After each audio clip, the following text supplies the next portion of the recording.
Olá!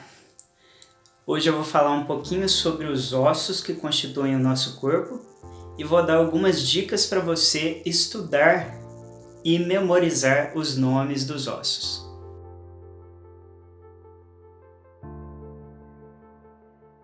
Nós dividimos o esqueleto em esqueleto axial, que é formado pela cabeça, pescoço, coluna vertebral e costelas, e esqueleto apendicular, que é formada pelos membros inferiores, membros superiores. E aí eu vou começar falando dos ossos longos, que são o húmero, o rádio e a una, o fêmur, que é o maior osso do nosso corpo, e tíbia e fíbula. Os ossos longos, eles têm a característica de ter o comprimento maior do que a largura e a espessura. Esses ossos são caracterizados pela medula óssea lá dentro, que produz algumas das células sanguíneas. Nós temos aqui um exemplo de osso laminar, que são os ossos do crânio. Os ossos laminares possuem a sua espessura maior do que o comprimento e a largura. Temos como exemplo também o osso externo. E esses ossos geralmente servem para proteger órgãos vitais. Como ossos curtos, temos os ossos da mão, os ossos do carpo e os ossos do pé, os ossos do tarso.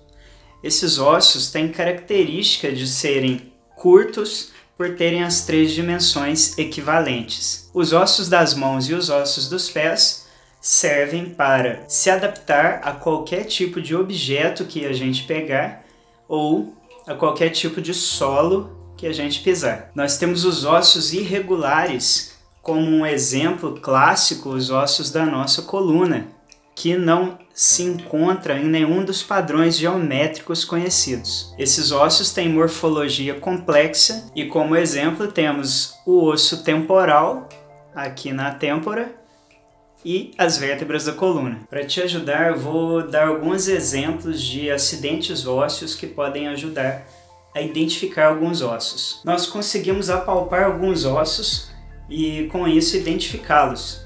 Quando falamos de rádio e una aqui no antebraço, a una é o osso do cotovelo. Quando falamos de rádio, é o outro osso que está aqui do lado do nosso polegar.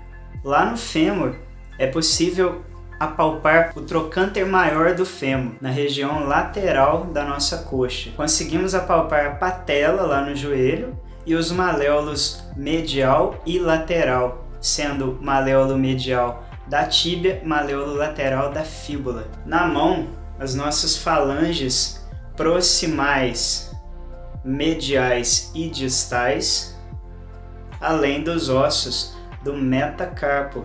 E dessa forma conseguimos pelo menos entender a função de cada osso. O osso externo no meio do peito serve para proteger o coração. As costelas, com o seu formato, conseguem ao mesmo tempo proteger os pulmões e expandir a caixa torácica para que os pulmões se expandam ao realizar respiração. Então aí a gente pode perceber os nomes de alguns dos ossos mais conhecidos e mais importantes que a gente tem no corpo e alguns dos acidentes ósseos, como a cabeça do fêmur, a cabeça do húmero, o osso da escápula. Os processos espinhosos das vértebras da coluna podem ser apalpados lá atrás, e no yoga os ossos dos isquios, a gente sempre senta em cima deles enquanto estamos sentados no chão. Essas foram algumas dicas para você começar o seu estudo sobre a anatomia dos ossos. E em breve discutiremos um pouco mais sobre esse assunto aqui no canal. Eu agradeço a sua audiência e namastê!